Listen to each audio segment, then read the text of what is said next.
then they are more important or have more weight in the relationship than someone who does not. So if you're saying marriage is an unequal partnership, can you give me an analogy to marriage that you would say would be, obviously it's not the same, but a relationship that you would say is analogous? Would you say parent-child it's similar to? Boss-employee? What would you say? What is your analogous relationship to marriage if it's unequal? Because there are other unequal relationships that people can have. Ephesians 5:23. Wives, submit to your husband as the Lord. Think about this. Wives, submit to your husband as the Lord, which is referring to your husband on earth is essentially the wife's Lord. For the husband, listen, for the husband, I'm making the distinction for you and I'm giving the differences how it's not equal. For the husband is the head of the wife as Christ is the head of the church. You are a Christian, but you don't see that there's a difference of hierarchy, which would be if there's a difference of hierarchy, there's a difference of importance. Incorrect. Nope. Incorrect. Nope. Oh, okay. Well, I'm sure Grace is gonna, grace us, if you will, with her wisdom, huh? But no, he's absolutely correct. Or like, what about a king and a queen? You know, the king is like the ultimate, but the queen is also important too. But the queen also like submits to the king at the end of the day. But it's like a same type of deal. Okay, well, if you don't see that, I'm not sure. A difference. Let me give you an example. If I'm a tennis player and I hire a coach, sure, that coach has hierarchy over me in the sense that not really. I listen to him. I submit to that coach, correct? Not really. That's not a good analogy. The coach is like trying to teach you something and help you improve. You hired them. You actually have hierarchy over the coach. Because if one day you're like, I don't really like the way he's coaching, you could fire him. You actually have power over the coach still because you're paying him. Okay, you said you would only listen to him if you wanted to actually learn how to be a better tennis player. And coach, you're the player, the coach, I'm you the submit player. to the coach gives the orders. Okay. Yes. Does that mean that I am not equal to him of importance or weight in the relationship? What? Okay, so once again, if you because are a what we're determining here is whether if somebody is the makes coach the God? decisions, Are you making the in distinction charge, between the coach being? Are you making the analogy that the coach is God? Is that what you're trying to do? No, I'm saying the wife submits to the husband like a tennis player submits to her tennis coach, in the sense that the tennis player, if she's a good player and he's a good coach, the coach will tell her what to do, tell her when to exercise, what to eat, what to wear, how to play, will correct her. And if she's a good player, she'll listen to him. Does that mean that she is unequal to him in the relationship in terms of importance or weight? Yeah, because if the coach doesn't want the player to play, then the player can't play. Well, no, yeah, they aren't equal though, but she like if you're whoever hired the coach, like who's ever the trainee, if you will, they're still in power because they're paying the coach to train them. So they still have the power. So yes, it is an unequal thing, but the person paying the coach is the one that's in power because at the end of the day, they have the decisions to keep the coach around or fire the coach or what have you. If the coach doesn't want the player to play, then the player can't play? Yeah, you can bench What does that mean? Yeah, so Cooley, I think Cooley's thinking of more of like a football coach or something. It's different than what she's talking about with the tennis coach. I think what she's talking about is like a tennis trainer, if you will, where he's thinking of like a football coach. Two different things. The bench. So what I'm saying is tennis is a we can solo just map sport. it on. No. You don't get benched in tennis. Like I'm saying, tennis is like 1v1. So it's just you and the coach. There's no other teammates. Yeah. All right. So the coach doesn't think that you're qualified to play in this game. I think that you should sit out this game and you need more practice. The tennis player would have to adhere to the coach's order. That's not how it works. Well, that's not how it. That's not how really you saying how it that's works. not how it works? I never played tennis, but I ran track. You're thinking of it in terms of like basketball, like you sit this one out, you're not good enough. But that's where there's a team. I'm talking about a partnership where there's two people. So that's why I'm using tennis. It's one coach, one player. Yeah. So It's what I'm one saying coach, one is player. So what my argument is, I think that's analogous because the coach is nothing without the player, and the player is nothing without the coach. They are both so of is equal God importance and nothing equal. without is Christ nothing without us? And is the man nothing and is the man nothing without the wife? A husband is nothing without a wife. You would agree you have to have a wife in order to be a husband. So what I'm saying is in terms of husband wife, I'm making the analogy that it's like a tennis player and a tennis coach. Now you're saying because it says wives submit to your husbands, that means that the husband has more importance in the relationship. Yeah. That's not true because if you look at a different relationship, a tennis player and a tennis coach, the tennis coach, the tennis player submits to the coach, but they are of equal importance in the relationship. Neither of them have anything without each other. Well, who's the final decision maker? The coach, Which would be the Well, husband. then. correct?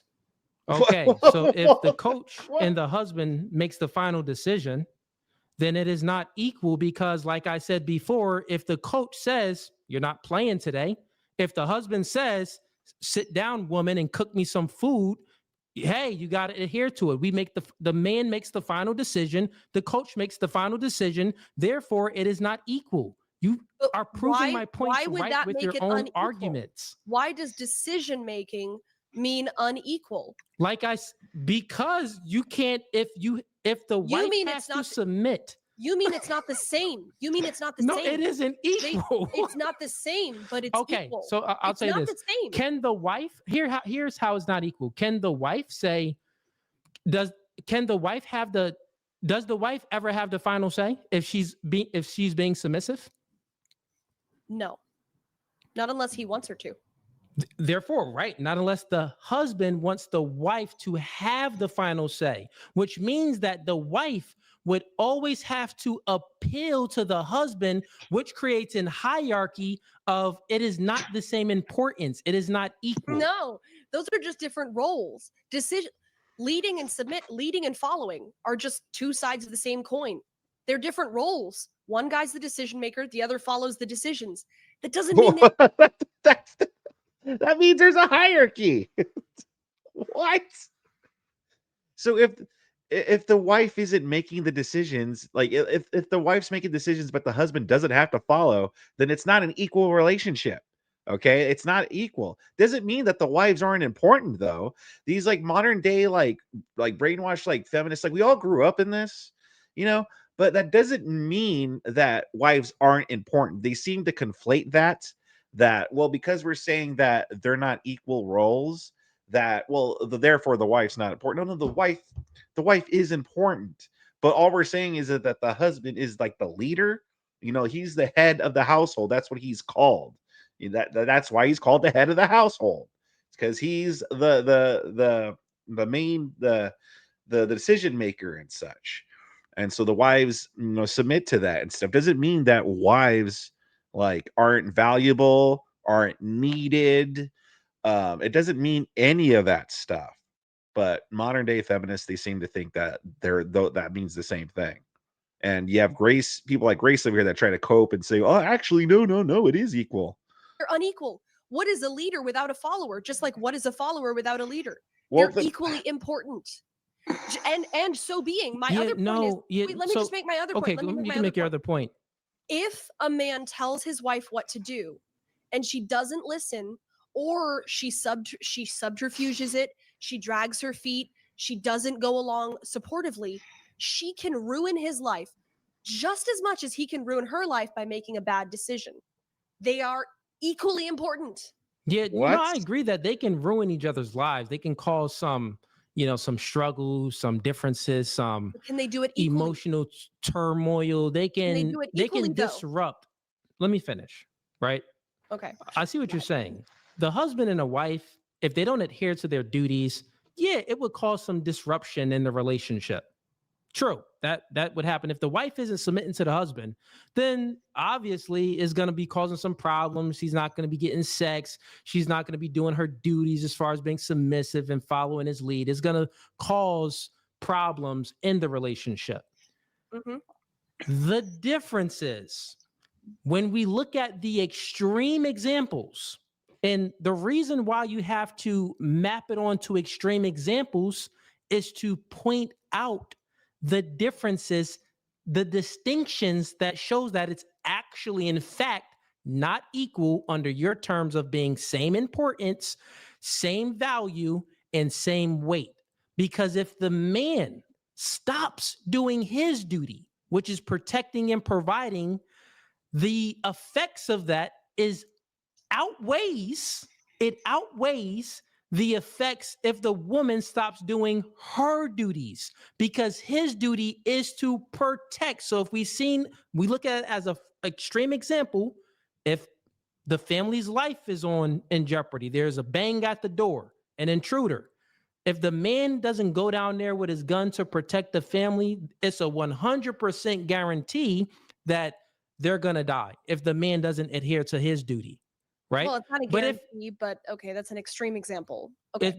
if the perpetrator is trying to kill the wife, trying to kill the family, but the man does not want to adhere to his duty, the woman isn't capable to protect herself like the man can, to protect herself, her children, and the husband like the man is capable to protect himself, the children, and the wife, because the man is physically stronger. And not just physically stronger, has better emotional regulation. So if the situation gets a little hot and heated, he's not going to be scared. He has the courage. Like, think about it. If men loses courage, then like, bro, the relationship is going to fall to pieces. It's going to be very detrimental. But if the woman loses, nurturing, it's like, well, yeah, it's going to be some problems, but it's not going to be the total end of living. Okay, if the woman is not nurturing, that's the end of the family. So once again, it's similar, right? If you lead but you have no one to follow, what's the point? If you follow but nobody leads you, what's the point? If you protect, if It you is not the protect, end of hold their on, let me make this life. point. If you protect, but there is no family to protect because your wife is disobedient, unnurturing, you have hostile children, and she does not respect or listen to you, what is there to defend? Literally, women hire hitmen. Yeah. If you want to talk about life, women, I can answer it. You want me to answer you? Let me hire answer a that. hitman to kill her family. Okay. Women do that all the time. All right, let me answer your questions, Grace. But none of her points like matter, though, is the thing. Like, it doesn't really add to her argument at all. I feel like it's just nothing. Like, okay, so if you think of it like, okay, is the child parent relationship equal? Like, we would all argue, no, it's not, right? The child parent relationship is not equal. But if I made these same arguments, like, yeah, but what if the child doesn't listen to you? What if the child's rebellious? What if the child's this? That doesn't really matter to the argument of, is the relationship of a child to a parent equal, though? It doesn't answer that at all. So I don't know what she's talking about, to be honest. Like, am I just getting tired, guys? Is that what's going on here? That I can't understand. It's harder for me to understand stupid. Know that there's a large percentage of marriages that are sexless. Women don't adhere to one of their main duties of giving the man sex. Many men in relationships experience sexless marriages, meaning that the woman is not adhering to her duty. You get what I'm saying? And not even just sex, but it's okay. Does the man still stay in that relationship? He does. There's many men that stay in sexless relationships, that stay in relationships where the woman. Talking about marriages or relationships? We're speaking about marriages, right? We're speaking about marriages, right? Sure. Okay. Like, men aren't the ones that's divorcing women, generally speaking. Women are the ones that's divorcing the man. I agree. Right? Yeah. Correct. 80% of divorces are filed by 70 women. to 80% of divorces are filed by women. So we're just using your example. If it's the case that, the wife stops doing her duties, in most cases, men still stay. So it does not ruin it does not destroy the relationship. Yeah, it causes many problems in a relationship, and it sucks that the man has to be living with a woman that is not being submissive and following his lead and giving him sex. Yeah, it sucks, but the reality is most men still stay in those committed relationships. in those committed marriages. That is the What reality. is your but point? but the point is, What is your point? if the man stops doing his duty, she divorces him. That's what I'm saying. They'll divorce the man. Oh, Listen, let me that's finish. an interesting point. Okay, So let me listen, listen. So go down listen. here. That's the distinction.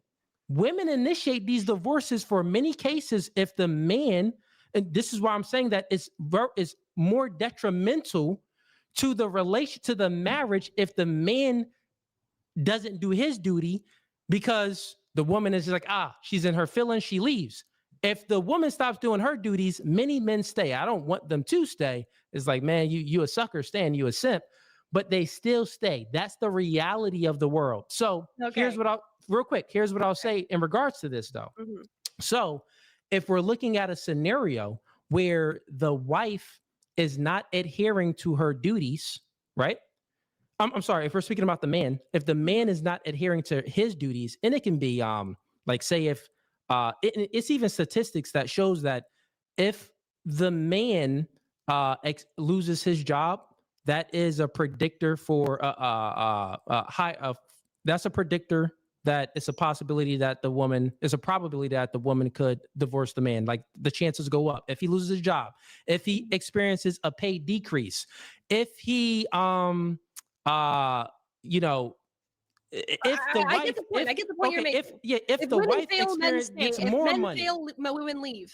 yeah, that's what I'm Okay, saying. I understand the point. Okay, this is very interesting to me because, first of all, women who divorce their husbands, it's generally not because the man is failing. And herein, we find some underlying misandry on your part. You blame men for women divorcing them. Most of the time in modern divorces, No, I didn't women blame men divorce- for divorcing them. That's not what I said. You said it's because the man is failing. Most of the time, when women divorce men, the man is perfectly reasonable and the woman is angry, has daddy issues, wants to try something new. It is not the fault of the man that most women divorce them. No, Now, I didn't say that it hold on a is second. the Another thing fault I'd like to of the say, man. I you said said it that was if because the the men were man, failing. Yeah, the men are failing, not that it's his fault that he's failing. You understand? Like, that's not the same thing. Ugh. And I didn't I interrupt said that you. You if went on it's the for a long case, Yeah, time. let's okay, let go ahead. Grace. But Yeah, she's let's let Grace but land her Yeah, plane. but she's Tiger, straw she's mining the straw man in my argument. argument, not you, steel but man. yeah, But go ahead, you can finish, fair Grace. enough. You said that women divorce men because the men are failing. If that's not blaming the man for the divorce, I don't know what is. It's Okay. not. So that's my ahead. response to your accusation of straw manning. So, yeah, it's not blaming the man just by saying, well, they're failing, therefore the woman. You could blame it on the woman saying, well, women just don't know how to stick by their men, which I think was Cooley's point, that women just don't know how to stick by their man, even through trying times, like he lost his job or something happened to him or something like that. That was his point. So, no, Grace, it doesn't mean that because he said because men are failing, he's blaming the men. The second point I'd like to make is if you say that men and women are not equally important, valuable, and of equal weight in a relationship, then if the marriage fails, the man is always to blame. Because if the man has more weight, more importance, more value, then if the woman cheats, divorces, or does anything immoral, it's his fault because he's superior to her. And that is simply not true. Women can be evil just as much, and I would in fact argue more than men. So if you say that men have more importance, value, and weight in relationships than women do, then everything the woman does is the man's fault. And that's simply not true. And you, as a red pill guy or a pro male guy or whatever you want to call yourself, should be sympathetic to that. That women can ruin a marriage just as much as a man can. And in fact, in modern times, most women do ruin those marriages. And it's not the man's fault because they are of equal importance in the relationship. Does that make sense to you? So, yeah, once again, you straw man my argument. You got it totally all wrong. That is not what I was saying. What I was doing was, when I said that, I never said that it's you used the word like it's if the man, what I said was, if the man doesn't adhere to his duties, there's many cases in reality that the woman, like it's even statistics on this, that the wife would divorce the man if he's not adhering to his duties. This doesn't mean that the man is the reason for the divorce, right? You've inserted that yourself. That is not what I said over here. So once again, let's make it clear, because I'll let you go ahead and go on your rant, and what you said was totally untrue.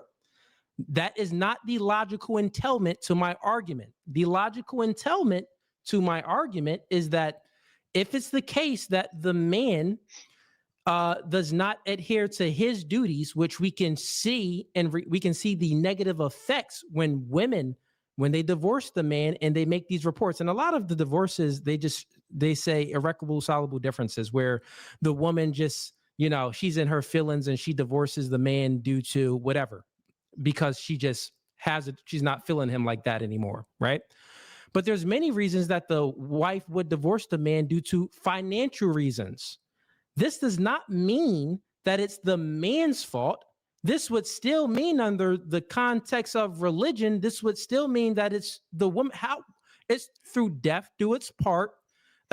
It's through thick and thin. It's through all of these things. It's still the woman not having the ability to weather the storm and handle adversities in the relationship. So she's quitting and leaving the marriage, which it is her fault.